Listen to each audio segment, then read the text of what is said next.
आजची वार्ताहर परिषद खरं तर लता दीदींच्या आठवणींना आणि स्मृतींना उजाळा देणाऱ्या कार्यक्रमासाठी आहे। 6 फेब्रुवारीला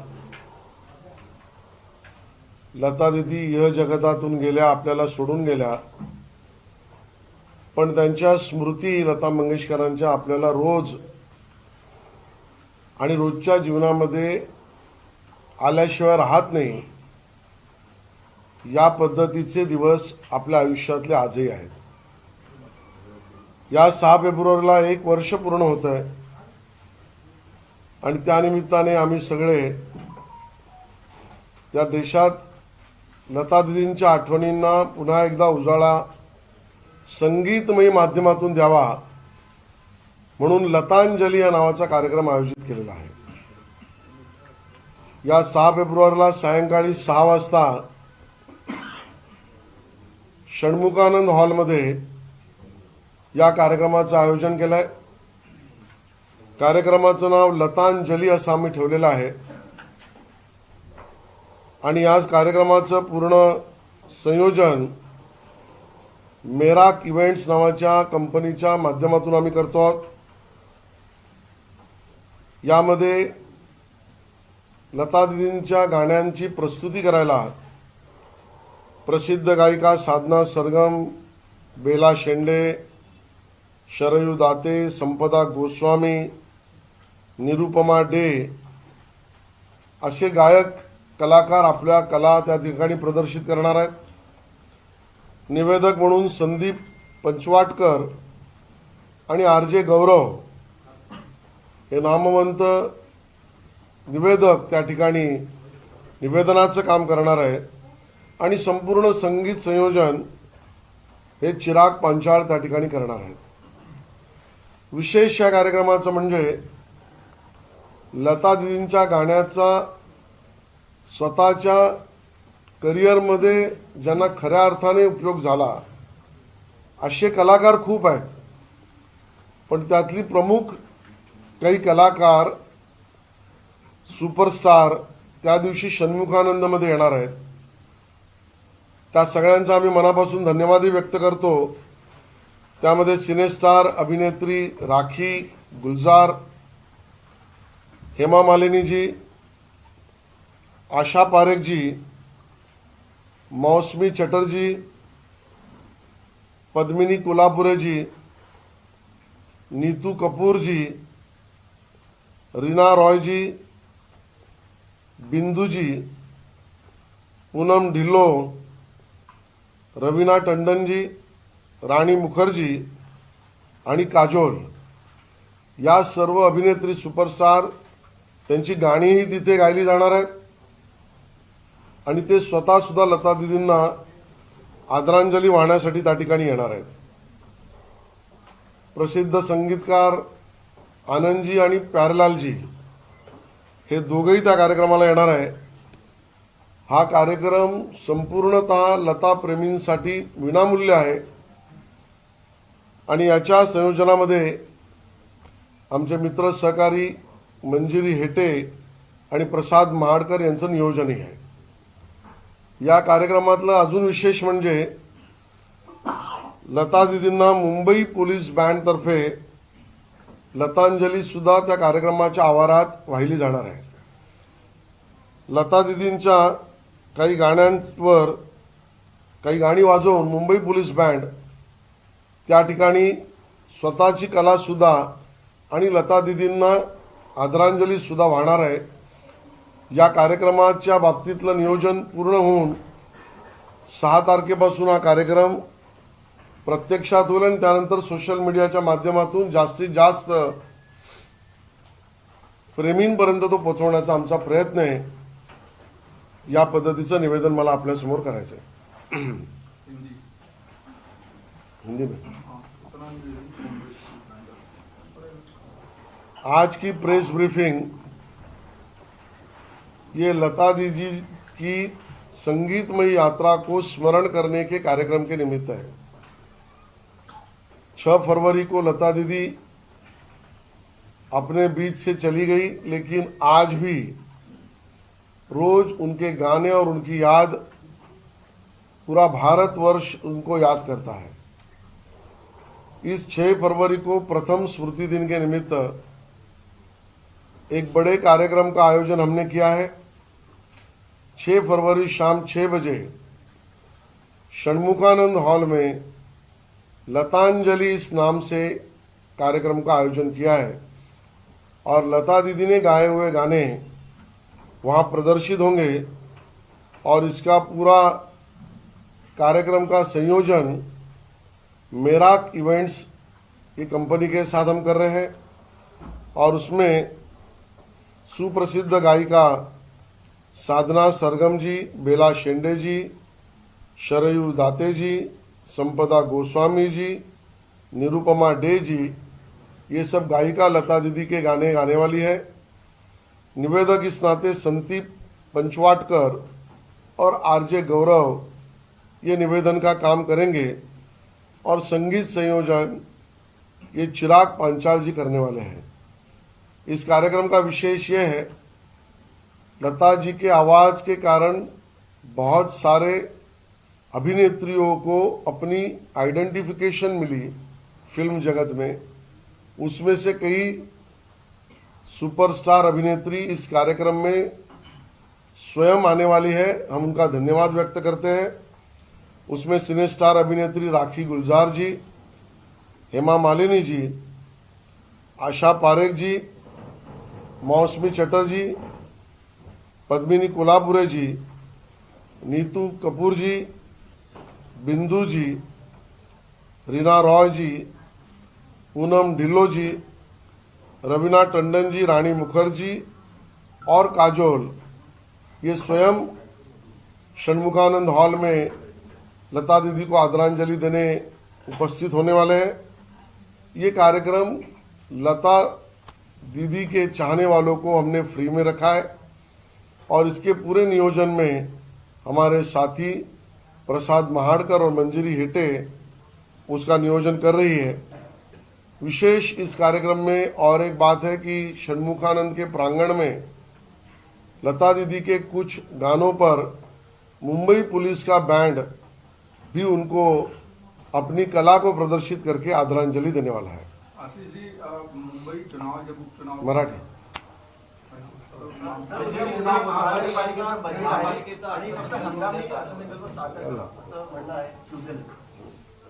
हाँ उद्या मुंबई महानगरपालिकेचं बजेट आहे हा. आणि पालिका आयुक्त जे प्रशासक आहे ते सध्या मनमानी करतायत, प्रोजेक्ट त्यांच्या लोकांना वाटतायत आणि फक्त हंगामी बजेट सादर करावं अशी मागणी शिवसेनेने केली. कोणी गेले?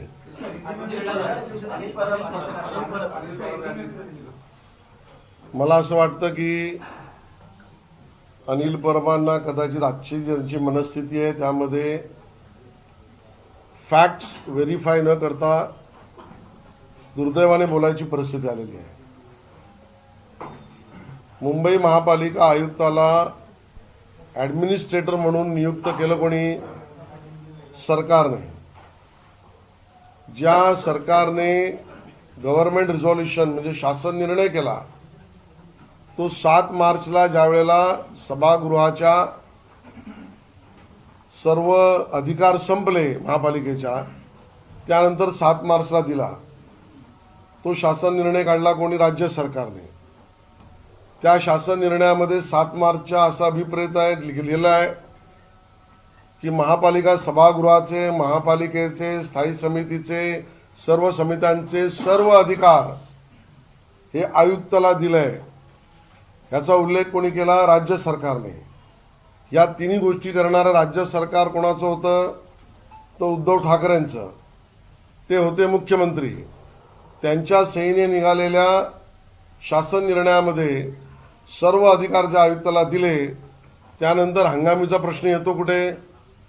आणि त्यामुळे स्वतःच्याच सरकारने जे अधिकार ज्या आयुक्ताला दिले त्याच्यावर मर्यादा आणण्याची मागणी करणे याचा अर्थ सूर्यनमस्कार उलटे घालण्यासारखा आहे आणि अनिल परबांना ते जमेल असं मला वाटत नाही, त्यांनी ते करू नये। सर, हिंदी में एक मिनट सिंधुच्या बजेट करना मुंबईकरांची काय अपेक्षित धरत आहे? जे 25 वर्षात झालं नाही ते 25 वर्ष मुंबईकर अपेक्षा धरतायत. घरात पाणी शिरू नये आणि घरात पिण्याचं पाणी यावं, रस्त्यावर खड्डे असू नये आणि कचऱ्याची विल्हेवाट लावावी, शिक्षणाची व्यवस्था नीट व्हावी, हॉस्पिटलमध्ये औषधं मिळावीत, कराचा बोजा वाढू नये आणि कर देणाऱ्यांना सुविधा मिळाव्यात. ही अशा आरडाओरड बरीच वर्ष मुंबईकर करतायत. याची सुरुवात नव्याने होईल ही आमची अपेक्षा आहे. आणि आयुक्तांनाही आमचं म्हणणं आहे की या सगळ्या गोष्टी त्यात अभिप्रेत आहेत, त्या तुम्ही कराव्याच लागतील. तुम्ही जर त्या बाबतीत योग्य विचार केला नाहीत तर भारतीय जनता पार्टी प्रशासकाच्या विरोधातही आंदोलन करेल. एक असं आहे तर आदित्य ठाकरे काल बोलताना म्हणाले की लोकप्रतिनिधी या बजेट मांडताना लोकप्रतिनिधी महापालिकेत नसणार आहेत, तर तो मांडायचा कोणी आणि तो पास कसा करायचा कोणी? लोकप्रतिनिधींची मी सांगितलं ना, अधिकार दिले कोणी? आदित्यजी तुमच्या पिताश्रीने दिले. त्यावेळेला सांगायचं होतं ना की आपण शासन निर्णयात लिहा की 2 महिन्यात, 3 महिन्यात, 4 महिन्यात निवडणुका घ्या आणि त्या घेतल्या नाही तर हंगामी बजेट करा. आपल्या पिताश्रींशी आपला डायलॉग होत असेल अशी आमची अपेक्षा आहे. आणि आदित्य ठाकरेजींचं तर हल्ली वराती मागून घोड्या, तर वरातीचा शब्द त्यांच्यासाठी मी वापरत नाही, पण म्हणजे त्यांचं उशिरा सुचलेलं शहाणपण आहे. सर, आत्ताच अजित पवार यांनी मोठा प्रेस पोस्ट केला आहे की शिवसेनेतील बंडाची जी माहिती आहे ती शरद पवार यांना होती, त्यांनी उद्धव ठाकरेंना दिली होती. मात्र आमदारांवरती अंधविश्वास ठेवल्यामुळे कुठेतरी हे बंड झालं आणि त्यामुळे पक्ष नेतृत्वाने असा विश्वास ठेवला नाही. नाही, आता हा त्यांचा अंतर्गत प्रश्न आहे. अजितदादा काय म्हणाले, शरद पवार साहेबांना काय माहिती आहे, उद्धव ठाकरेजींनी काय केलं नाही. माझं म्हणणं आहे आता तुम्ही तिघं चौघं जे विरोधी पक्षात महाराष्ट्र विकास आघाडीचे आहेत ते एकत्र बसा, एकत्र भूमिका बनवा, कोण कोणाशी केव्हा काय बोललं याचं एकदा स्क्रिप्ट बनवा आणि मग आम्हाला प्रश्न विचारा. अंधेरी पोटनिवडणूकमध्ये तुम्ही आपलं उमेदवारचं फॉर्म मागे ठेवलं होतं, पण आता महाविकास आघाडी 2 पोटनिवडणूक आहेत त्याच्यामध्ये लढण्याची तयारी केली आहे आणि आज उमेदवार सुद्धा नाही, आमची मागणी आहे, आमची विनंती आहे आणि आमचं म्हणणंही आहे की ज्या पद्धतीने महाराष्ट्राच्या सर्वसाधारण, मी सर्वसाधारण म्हणतोय, परिस्थितीमध्ये दुर्दैवी मृत्यू कुठल्या विधानसभा सदस्याचा झाला तर त्या पोटनिवडणुकीच्या बाबतीमध्ये सर्वसाधारणतः एकमत करून त्या परिवारातल्या व्यक्तीला निवडून येण्यासाठी बिनविरोध आपण प्रयत्न करत असतो. आता तर राहिलेला कार्यकाल बघता कार्यकालही खूप मर्यादित आहे आणि म्हणून दोन्हीमध्ये विशेषतः अशा पद्धतीची जी सर्वसाधारण भूमिका आहे ज्याचं वहन अंधेरीमध्ये आम्ही केलं. आणि मला मुद्दामून आठवण करून द्यायची आहे की अंधेरी पोटनिवडणुकीच्या वेळेला काँग्रेसने तर बोंबाबोंब केलीच होती. आज त्यांची भूमिका काय हा प्रश्न वेगळा. राष्ट्रवादीचे सर्वसर्वा शरद पवार साहेब यांनी तर प्रेस कॉन्फरन्स घेतली. महाराष्ट्र नवनिर्माण सेनेच्या राज ठाकरेजींनी पत्र काढलं आणि स्वतः उद्धव ठाकरेजींनी त्या ठिकाणी शरद पवार साहेबांच्या मागणीचं समर्थन करून बिनविरोध निवडणूक करण्याची भूमिका मांडली. आज हे चौघे काय भूमिका घेत आहेत हा महाराष्ट्र पाहू इच्छितो. या चौघांनी महाराष्ट्राच्या परंपरेला सर्वसाधारण त्या ठिकाणी असलेली पूरक भूमिका घ्यावी असं आमचं म्हणणं आहे. सर, एक प्रश्न असा होता की सुप्रीम कोर्टाने मराठा आरक्षण स्थगिती दिल्यानंतर सरकारने एक जी.आर. पास केलेला जिकडे मराठा तरुणांना ईडब्ल्यूएस कोर्टातून आरक्षण पूर्वलक्षी पद्धतीने द्यायचं सरकारने म्हटलेलं, मात्र तो जी.आर. मॅक कोर्टाने रद्द केला. बघा, मी पक्षाचा अध्यक्ष आहे, पक्षाचा प्रवक्ता आहे, मी सरकारचा प्रवक्ता नव्हे. त्यामुळे याचे प्रश्न आपण सरकारला जरूर विचारा. संघाने एक ब्लूप्रिंट काढलेली आहे. 20 विषय आहेत ज्याच्यामध्ये मंत्र्यांनी कसं वागलं पाहिजे आणि त्यांची प्रतिमा लोकांमध्ये नकारात्मक जाऊ नये याच्यासाठी एक ब्लूप्रिंट काढले. कसं बघता याच्याकडे? मला वाटतं की संघ अशा पद्धतीने थेट राजकारणात आणि राजकीय भूमिका घेत नाही. पण सर्वसाधारणतः मनुष्याने वागलं कसं पाहिजे, जनप्रतिनिधीने जगलं कसं पाहिजे याबद्दल जो आपल्या मातीतल्या संस्कृतीतला परंपरा आणि स्वभाव आहे त्याबद्दल संघ आग्रही आणि ते योग्य आहे. मराठी खत्म तो हिंदी पूरी में. आज आज जवळपास विधान परिषदेचे निकाल ते आहेत. त्यात भाजपाला 2 ठिकाणी सगळ्यात मोठा फटका बसला दिसतो. नागपूरची जागा गेली, दुसरीकडे अमरावतीची सगळ्यात विशेषतः विद्यमान म्हणजे माजी राज्यमंत्री होते ते स्वतः पडले आणि तिथे भाजप अंतर्गत कलह यामुळे ही सगळी झाल्याची चर्चा खूप आहे. यावर काय खरं आहे, आम्ही 2 जागा गमावल्या आहेत, एक नव्याने जागा मिळवली आहे आणि एक नवीन मित्र नव्याने जोडला आहे, तो जोडला जाईल. पण या परिस्थितीत ज्या 2 जागा गेल्या त्याचं सत्य शोधन केलं पाहिजे असं माझं मत आहे. पक्षाध्यक्ष महाराष्ट्राचे त्याचा निर्णय घेतील असं मला वाटतं. मुंबईतल्या सुशोभीकरणाच्या कामामुळे तांबे यांना एक तिकीट स्कॅम झालं असं काल आम्ही परत म्हणाले. काय? काही नजीकच्या लोकांना सुशोभीकरणाची कामं मिळाली, स्ट्रीट फर्निचर किंवा मला असं वाटतं की पोटदुखी आहे उद्धवजींच्या शिवसेनेची. मग अनिल परब यांनी सांगा जवळच्या लोकांना काम, मग केवळ कलानगरला सुशोभीकरण आणि मग वरळीला सुशोभीकरण. वरळी आणि कलानगर सोडून कुठे मुंबई नव्हती का? मी आणि माझे कुटुंब ही जबाबदारी उद्धवजींची. त्यानंतरचा त्यांचा सुशोभीकरणातला नारा म्हणजे मी आणि माझ्या कुटुंबाच्या जवळची जागा, एवढाच सुशोभीकरण करा, अशी मुंबई यांनी चालवली. आणि त्यामुळे अशा पद्धतीचा आरोप करण्याआधी त्यातलं काही सत्य तथ्य असेल तर मांडावं. मुंबईकरांच्या सर्व 500 ठिकाणी सुशोभीकरण होत आहे, याचा आनंद मुंबईकरांना नक्की मिळेल असं आमचं मत आहे. झालं? संजय राऊतांनी मानहानीची नोटीस या नारायण राणेंना पाठवली होती, काय सांगतो? आणि आता याचं उत्तर नारायण राणेजी देतील. पण संजय राऊत यांनी लक्षात घ्यावं की तुम्हाला अधिकार नोटीस पाठवण्याचा जरूर आहे, पण तुमचं बोलणं, तुमची शिवराळ भाषा, तुमचं नर्सेस डॉक्टरपासून मराठा समाजातील अन्य लोकांवर छितूपणे वागवणं आणि बोलणं, या सगळ्या गोष्टींवर जर दावे दाखल झाले तर एखाद्या न्यायालयातच स्वतःचं घर बांधावं लागेल संजय राऊत यांना. बीएमसी के बजट आने वाले हैं, उसमें बीजेपी की क्या एक्सपेक्टेशन है और जिस तरीके से शिवसेना कह रही है जो 25 साल नहीं कर सके और जो मुंबई वासियों की अपेक्षा है वही बजट में होनी चाहिए, हमारी मांग है. और मुंबईकरों की अपेक्षा क्या है? बारिश का पानी घर में न जाए और नल से पीने का पानी आए, रास्ते पर खड्डे न हो और गाड़ी और चलने के लिए फुटपाथ और रास्ते हो, स्कूल भी अद्ययावत हो और हॉस्पिटल में दवाई भी मिले, कचरा भी उठाया जाए और नाले भी साफ किए जाए. ऐसे बहुत सारे मांगे मुंबई वासियों की है. उस प्रकार की दिशा में जाने वाला बजट होना चाहिए. प्रशासक इसको ध्यान में देगा और प्रशासक भी अगर गलती करेगा तो भाजपा उसके ऊपर आंदोलन करेगी. सर, बीएमसी में अभी नगर सेवक नहीं है.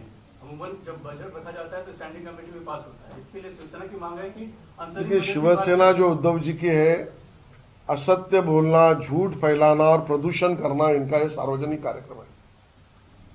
हम उनसे सीधे सीधे 3 सवाल पूछना चाहते हैं. 7 मार्च को मुंबई महापालिका सदन की कालावधि समाप्त हुई. उसके बाद प्रशासक अपॉइंट करने का शासन निर्णय राज्य सरकार ने लिया, नंबर 1. नंबर 2, 7 मार्च के उस शासन निर्णय में जो अधिकार सभागृहों को है, चुने हुए नुमाइंदों को है, स्टैंडिंग कमेटी को है, अन्य कमेटीज को है, उसका भी अधिकार दिया गया कमिश्नर को. दूसरी बात.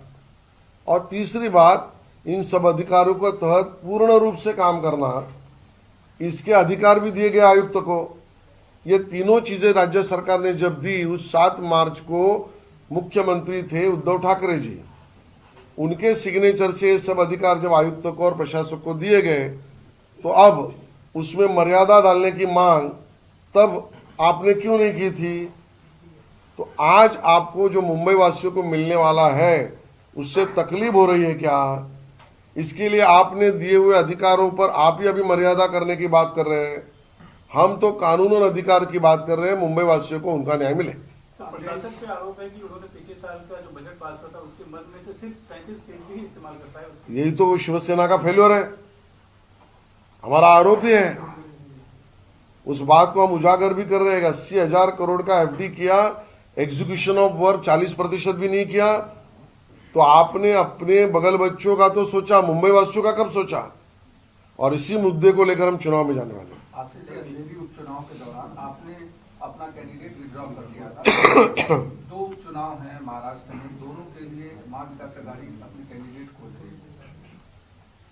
सर्वसाधारणतः इस प्रकार से दुर्भाग्यपूर्ण मृत्यु अगर किसी विधायक की होती है तो उसके परिवार की व्यक्ति कोई अगर उस चुनाव में खड़ी होती है तो सभी दल सर्वसाधारणतः उसको समर्थन देते हैं और अनअपोज्ड इलेक्ट हो इस प्रकार की भूमिका लेते हैं। अंधेरी उपचुनाव की याद में कराना चाहता हूं। अंधेरी उपचुनाव में स्वयं शरद पवार साहब ने प्रेस कॉन्फ्रेंस लेके मांग की थी। स्वयं राज ठाकरे जी ने पत्र निकालकर उस भूमिका का समर्थन किया था और स्वयं उद्धव जी ने शरद पवार जी ने की हुई मांग को मेरा समर्थन है इस प्रकार की बात कही थी और कांग्रेस तो चिल्ला ही रही थी। अब ये चारों दल इन दो उपचुनाव में क्या भूमिका लेते हैं ये महाराष्ट्र देखना चाहता है। सर्वसाधारणतः महाराष्ट्र की संस्कृति और परंपरा को लेकर यहाँ अनपोज चुनाव हो ये हमारी मांग है। कल विधान परिषद के 5 चुनावों के रिजल्ट जो आए उसमें बीजेपी ने 2 सीट खोली है। क्या घनाधार कम हुआ है या दिक्कत फेल्यूर हुआ वहां तक पहुंचने के लिए? ये बात सही है, हम 2 चुनाव हार गए हैं। ये बात भी सही है कि हम नए से एक चुनाव जीते हैं और ये बात भी सही होगी कि हम एक नए मित्र को जोड़ेंगे। ऐसे परिस्थिति में जो उपचुनाव 2 चुनाव हम हारे हैं उसका सत्य शोधन हो ये हमारी इच्छा है।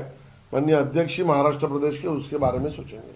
सर बीएमसी चुनाव सामने है, इसमें बीजेपी इंडिविजुअल फाइट करेगी या फिर एकनाथ शिंदे फैक्शन के साथ फाइट करेगी? इसमें प्रश्न ही कहाँ है, ये तो कभी का डिक्लेयर हो चुका है। स्वयं अमित शाह जी ने डिक्लेयर किया है हम साथ में ही लड़ने वाले हैं।